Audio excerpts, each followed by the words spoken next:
If you enjoy or are just interested in mobile games and mobile MMOs, or hell, you just want to see more of me covering them, come subscribe to our new MMO by Mobile gaming channel. If that doesn't really interest you, then not a problem. We got plenty of information this week from Fracture to Guild Wars 2 to even Peria Chronicles. So lie back, close your eyes, and listen to my voice, because you're going to be for the next 10 or so minutes. Yeah, welcome back to this week's weekly bite of MMORPG news.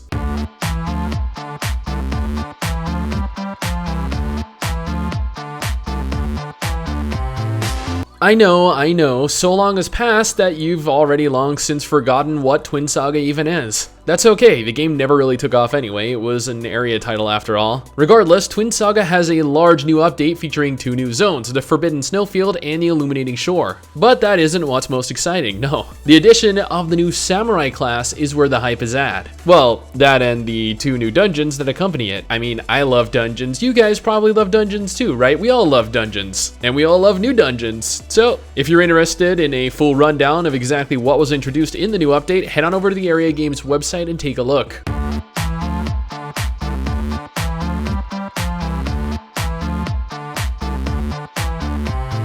For those of you that successfully made it into the Alpha 1 testing phase of the upcoming MMO Fractured, you'll know that it was a relative success. For everyone that didn't, well, it was a relative success. There were a handful of bugs and the occasional login issue, but all in all, the first alpha test went along without any real serious problems. The team behind Fractured have announced that they will begin Alpha 1 Test 2 soon, and they're looking to add in new maps, monsters, and gear for players to test. So keep an eye out for more info.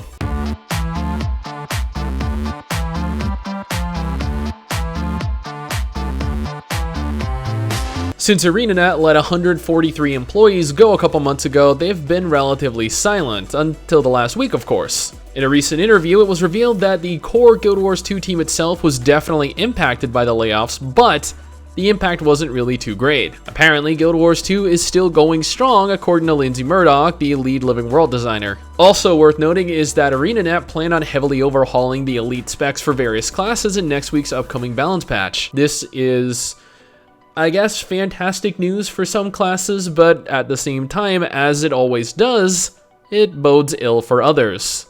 But I mean, it is good to see that the game is still doing well.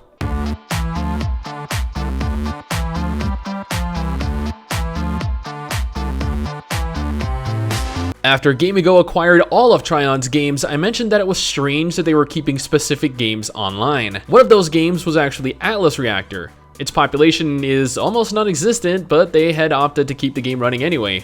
Until now, that is. The servers will be going down on June 28th, with Gamigo citing the game never grew big enough to fund its continued development as the reason behind the closure. For those of you unaware, Gamigo had promised to continue supporting every game they purchased from Trion going into the future. Since their acquisition, however, they have removed Rift's progression server and are now closing down Atlas Reactor.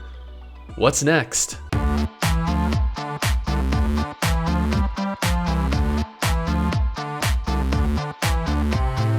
I did a news video on Oath a couple weeks ago, but have since had the opportunity to speak to several of the developers behind the game on a voice call. They provided me with a lot of information, almost an entire hour's worth that I plan on condensing into a video on Oath in the near future. Suffice it to say that I'm happy with a lot of the answers I got to the questions, but I still remain very cautious.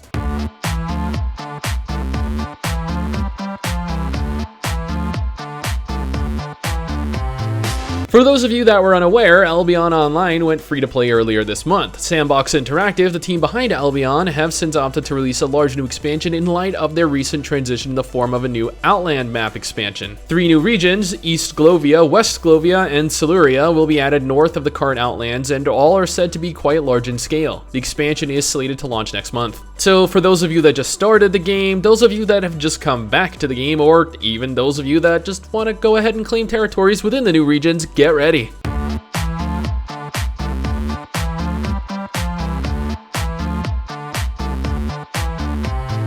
I mean, this didn't really technically need its own segment, but I mean, I felt the need to point out that Bandai Namco are pushing out new class trailers like crazy. They're trying very hard to convince us that the game is different to the Neo-Wizrun version Bless Online, and it very well might be. Regardless, yes, the class trailers don't look bad. I I don't know, I don't really see the purpose behind having them. You really could have condensed all of them into one big trailer.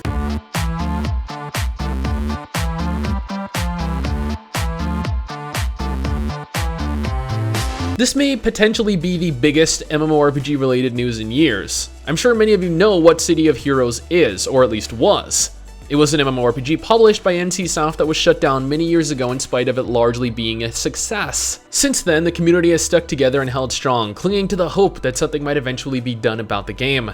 Other superhero-themed MMOs launched in an attempt to fill that hole that many players had after the closure of the server, but none of them did. Recently, the source code for City of Heroes was released onto the public. Yes, the source code for the entire game minus the mission files or NPCs. What this means is that City of Heroes, the superhero MMO we've all been craving to have back for years, is finally on the brink of being playable once again, or at least being in a semi-playable state. Granted, it will of course be in a private server form, but it won't be run by NCSoft at least. We all know what they do to their games. I mean, just take a look at Ion or Blade and Soul. So this is actually very exciting news. It might take some time to get a fully playable City of Heroes game online, but this is definitely the first step.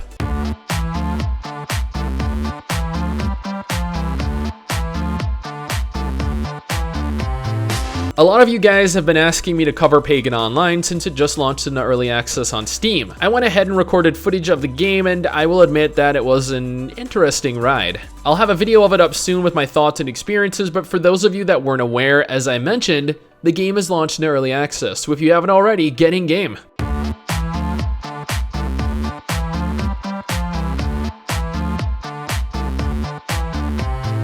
For those of you still actively playing Lineage II, you'll be excited to know that NCSoft is celebrating the game's 15-year anniversary, an enormous accomplishment by offering Ariana's Lucky Draw, XP and gold boosts, and other benefits. Additionally, come April 28th, the community team will be holding a proper in-game event for players to actively participate in. This applies to both players on the normal Lineage II servers and the classic servers.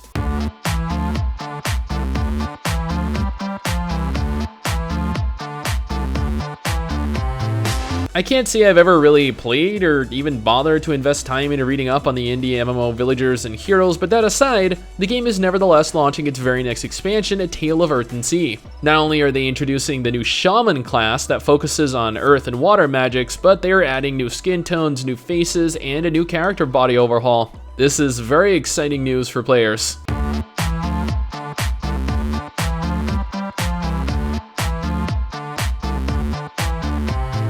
Shadowbringers inches ever closer every day, and I'm very, very excited for its launch. I recently finished Stormblood with my wife, have hit almost item level 400, and am experiencing endgame raids, savage content, and farming my Eureka weapon. My plan is to do a video on Final Fantasy XIV and have it released within, I guess, the next month, but I digress.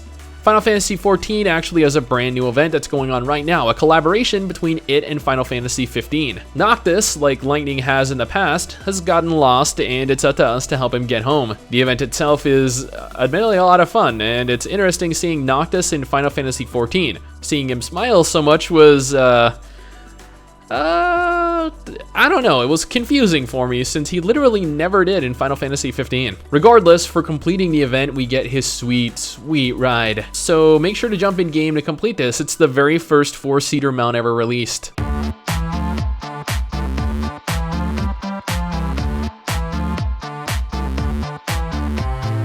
I know this is potentially the news a vast majority of you clicked through for, so, don't let me keep you guys in suspense. After a long, painfully long, arduously long even stretch of nothing but silence, Nexon has finally graced us with news on the upcoming anime MMORPG. Peria Chronicles has opened registration until May 2nd for players to get into its very first testing phase. If you want to find out how to get into the testing phase and try the game out firsthand, head on over to our website located in the description and pinned comment and click through to the registration page. The test itself is slated to begin on May 9th. Yes, it is really that close. Currently, information pertaining to exactly what will be available during the testing phase has yet to be revealed, but what we do know is that the game is finally going to be testable.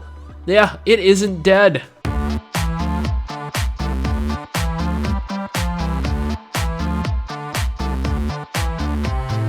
Finally, feeling pressure, the team behind the spiritual successor to City of Heroes, Ship of Heroes' dev team have confirmed that their game is on track for release this year. They claim that Ship of Heroes is the next step in superhero gaming and are making a game for the whole community. Whether or not Ship of Heroes or any of the other superhero-themed MMORPGs survive the release of the potential City of Heroes private servers remains to be seen, but I am nevertheless excited. And there we have it. That's pretty much every bit of MMO-related news I was made aware of this week, but there is no doubt more to be found, so if you have any that I missed, please be sure to let me know, preferably via Twitter or Instagram, so I can include it next week. Anyway guys, that is it for me. Thanks for watching. Don't forget to subscribe for more goodness like this, and I'll see you all next time. Peace.